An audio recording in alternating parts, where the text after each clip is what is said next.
Salut, c'est Trado. Je suis content de vous retrouver pour la mise à jour de l'analyse technique du CAC 40. Au programme, l'analyse de la séance du jour, les nouvelles qui ont émaillé l'actualité, quelques plans de trade. Je vous retrouve juste après ça. Et oui, 0,38% de baisse cette fois, c'est toujours aussi erratique. Cette séance c'était donc une baisse, la séance précédente c'était une hausse de 1,40, la séance d'avant c'était une baisse de 1,59, encore avant c'était une hausse de 1,79 et encore avant c'était une baisse de quasiment 1%. C'est de plus en plus erratique et encore une fois, je ne peux que vous encourager à regarder la vidéo du week-end où j'étudie le VIX et qui montre les probabilités d'avoir des semaines volatiles. Et c'est vrai que ça ne doit pas en ce sens surprendre. À la base, on retrouve eh bien rien, c'est sûr que la BCE n'a pas été extrêmement loquace ni encourageante, hein. Elle envisage toujours que le CAC 40, que la croissance soit complètement à l'arrêt avec une baisse du PIB de 8% en 2020, après suivi d'une augmentation de 5% en 2021 et de 3% en 2022. Bref, on va stagnouiller un petit moment. Elle a dit également qu'elle n'envisageait pas dans l'immédiat, hein, de nouvelles mesures de soutien à l'économie et en même temps sur le plan pandémique de plus en plus s'inquiète devant l'imprudence de certaines populations, on va dire, hein. On s'inquiète donc de l'avènement d'une troisième vague pandémique. Bon, on verra, mais ce qui est sûr, c'est que pour le CAC 40, il n'y a rien à espérer tant que l'on restera d'une part à l'intérieur de ce biseau ascendant dont je vous rappelle qu'il se casse plus souvent par le bas que par le haut, et également une fois qu'il aura été éventuellement cassé, tant qu'on restera à l'intérieur de ce grand triangle symétrique dont on ne peut absolument pas être certain du sens de sortie, même si, je rappelle pour les petits nouveaux qui arrivent, les triangles symétriques se cassent plus souvent dans le sens par lequel on est rentré. Clairement, on est rentré du sud vers le nord. Normalement, à 55% des cas, on devrait espérer une sortie par le haut, mais 55% des cas, des statistiques, c'est des probabilités, ça ne veut pas dire grand-chose, hein. En tout cas, pour l'instant, également, on a des chandeliers japonais qui ne veulent absolument plus rien dire. Alors, je sais, et je reçois beaucoup de mails me disant, mais Trado, à quoi ça sert de faire des statistiques et des backtests sur les chandeliers et les indicateurs techniques, alors que tu dis toi-même qu'en période de congestion, ça fonctionne pas. Pour deux raisons. Un, parce que si je vous montre un biseau et un triangle symétrique à chaque fois, vous allez vous ennuyer, je vous garantis. Et deux, parce que c'est pas parce que les backtests ne fonctionnent pas nécessairement maintenant que vous pouvez pas appliquer ce backtest à d'autres unités de temps ou à d'autres sous-jacents. Il faut continuer à bosser.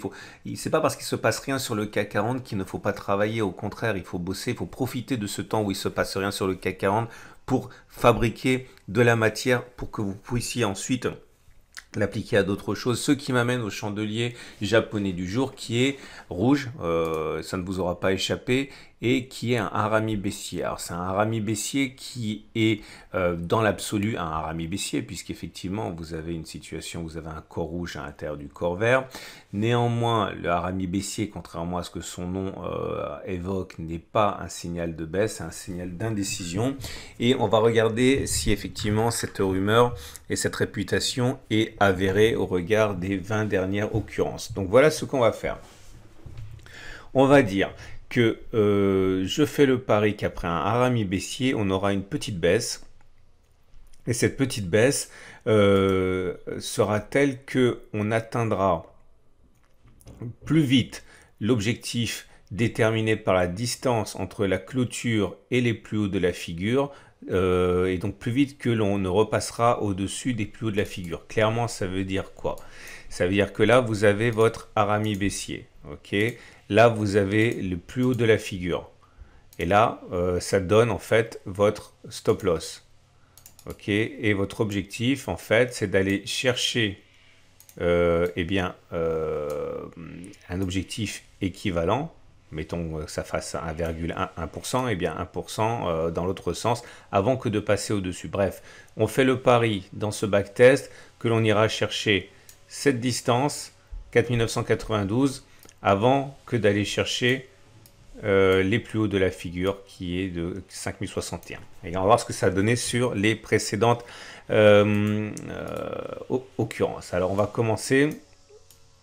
C'est parti. Alors qu'est-ce qu'on a? On a notre première occurrence, elle est là. Ok, alors vous voyez, je montre un coup qui a fonctionné, un coup qui n'a pas fonctionné. Donc vous avez votre harami baissier. Ok, l'objectif c'était, le stop loss on va dire c'était les 6109. Et l'objectif c'est donc de faire la même distance mais dans le sens de la baisse. Vous voyez que ça a été clairement fait, donc c'est un succès. Là par contre ça n'a pas fonctionné. Vous voyez, harami baissier. L'objectif c'était de faire cette distance en dessous, comme ça. Alors, il s'en est pas fallu de grand chose, mais ça n'a pas été touché, hein, ça a quelques pouillèmes. Bon, par contre, on est allé plus haut que la figure, donc ça, c'est un échec.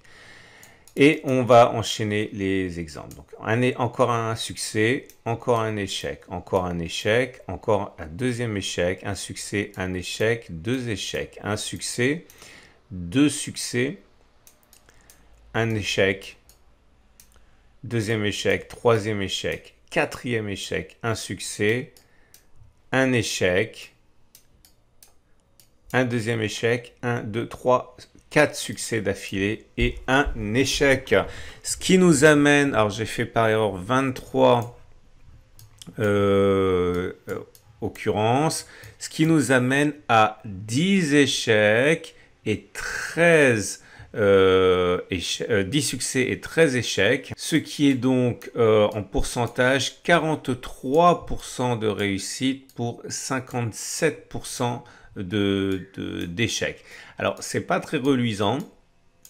Ça ne veut pas dire qu'on ne peut pas utiliser ça en trading. Il faut voir maintenant si vous aviez pris par exemple un autre point d'entrée, un autre point de sortie. Est-ce que finalement sur 100 occurrences, ça ne vous rapporte pas de l'argent? Je dis n'importe quoi.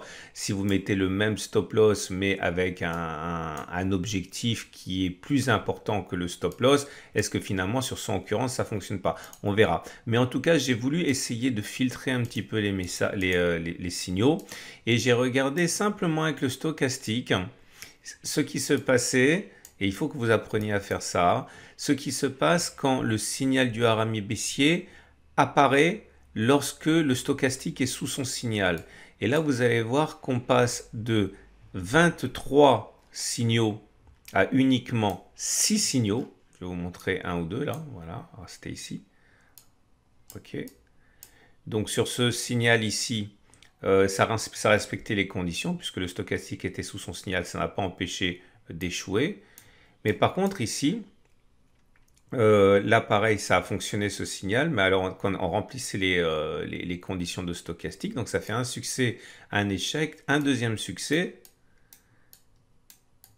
deux échecs, deux succès, 3 G-Sec et 5 succès. Donc rien qu'avec cette petite règle, alors il y a beaucoup, alors ça veut rien dire parce que du coup sur 6 ou 7 occurrences c'est vraiment trop peu pour tirer une règle, mais vous voyez que on peut filtrer les haramis baissiers de manière à faire basculer sur cet échantillon qui n'est pas représentatif, eh bien les statistiques de votre côté. Bon bref, c'est de la matière pour vous à approfondir. N'hésitez pas à aller plus loin que moi je ne fais que donner des pistes de travail. Bref. Ce qui nous amène donc aux autres éléments techniques qui sont les moyennes mobiles, qui est plate, la moyenne mobile à 7 jours qui est plate, la moyenne mobile à 50 jours qui est plate, les bandes de Bollinger qui sont plates.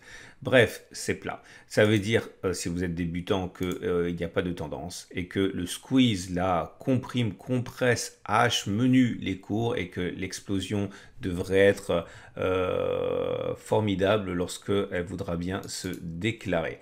Et du coup, les autres éléments techniques, bon, on les a vus, c'est avec le stochastique. Il n'y a rien de spécial au niveau des indicateurs techniques. Je vous montre rapidement l'Ishimoku qui lui aussi est désespérément neutre, hein, avec le nuage qui... Ah, attendez, je vais enlever tout ce qui ne nous intéresse pas, sinon on n'y voit plus rien.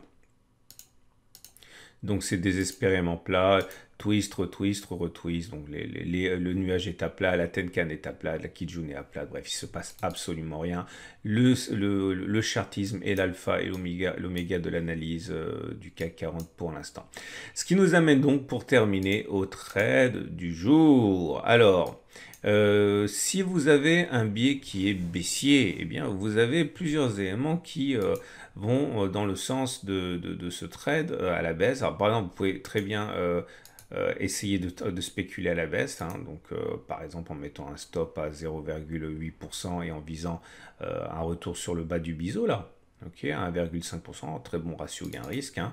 Même si vous visez même si vous tradez le triangle, vous avez un bon ratio gain-risque, hein, puisque si vous mettez le stop-loss au-dessus des la précédente résistance et du triangle, vous êtes à 2,2% de stop-loss. Si vous pariez un retour sur le support intermédiaire à 3,2%, vous avez un très bon ratio gain-risque. Si vous êtes à l'achat, le problème, c'est que vous ne pouvez pas trader le triangle parce que vous avez un ratio gain-risque qui est nul, hein, 1,7% à la hausse pour un stop loss à 4%, ça ne tient pas à la route. Mais par contre, et c'est ce que je veux faire à titre personnel, j'attends que ça décroche et quand on sera dans le support intermédiaire, j'achèterai. Et voilà qui clôt. Je sens que j'ai oublié quelque chose, mais je ne sais pas quoi. Non, je crois que j'ai rien oublié, j'ai fait le tour. Je vous souhaite une excellente journée. Je vous dis à demain pour la mise à jour.